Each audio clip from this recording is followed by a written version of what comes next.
ఒక్క 5 నిమిషాలు ఆగిపోయుంటే కొడుతుందేమో అనుకున్నాను. అసలేమైంది ఏంటనేది వీడియో లాస్ట్ వరకు చూడండి. మీకే అర్థమవుతుంది. Hello hi guys, welcome back our channel Priya talks. అందరూ ఎలా ఉన్నారు? నేనైతే చాలా బాగున్నాను.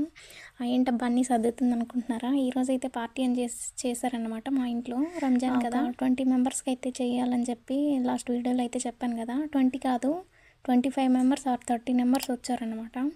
సో మా మేడం వాళ్ళ అక్కోళ్ళ ఇంట్లో ఉండే బెంగాలీ అమ్మాయి అయితే వచ్చింది. తను రావడం వల్ల చాలా అంటే చాలా హెల్ప్ అయింది నాకు. లేకపోతే నేను అసలు చేయలేకపోయేదాన్ని వర్క్ అంతా. ఈ అరబ్ కంట్రీలో ఏంటంటే రంజాన్ స్టార్ట్ అయిన ఒక 2 వీక్స్ తర్వాత ఒకరింట్లోకి ఒకరికి పోయి పార్టీలు అయితే చేసుకుంటారు అనమాట. మనమైతే జాతరలకు కానీ ఏదైనా ఫంక్షన్ కానీ చేసుకున్నప్పుడు అయితే ఇలా ఫ్యామిలీకి అయితే పెట్టుకుంటాము.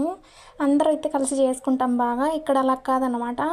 ఆడవాళ్ళు సపరేట్గా, మగవాళ్ళు సపరేట్గా అయితే ఉంటారు, తింటారనమాట. అసలు ఎందుకు కొడుతుందన్నానంటే ఇంటి చుట్టూరు అయితే కడగమని చెప్పింది.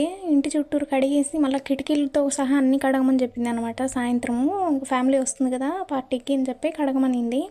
మీరు చెప్పండి, పొద్దుటి నుంచి నీ ఇంట్లో పని అంతా చేసుకొని మళ్ళీ కుకింగ్ చేసి అంత పని చేయాలంటే ఎలా ఉంటుంది మనిషికి? అంత స్పీడ్గా చేయలేదని చెప్పి అరుస్తుంది అనమాట. నాకైతే అసలు చేయబుద్ధి అవ్వట్లేదు. సో ఇంకా తప్పక చేయాలి, ఇలా ఉంటుంది గల్ఫ్ లైఫ్. వీడియో ఎలా అనిపించిందో తప్పకుండా కామెంట్ చేయండి. అండ్ లైక్ ఇవ్వడం వల్ల వీడియో అయితే ఇంకొంతమందికి అయితే ప్రమోట్ అవుతుంది. Please like, share and subscribe our channel. Thank you for watching. Follow me more videos.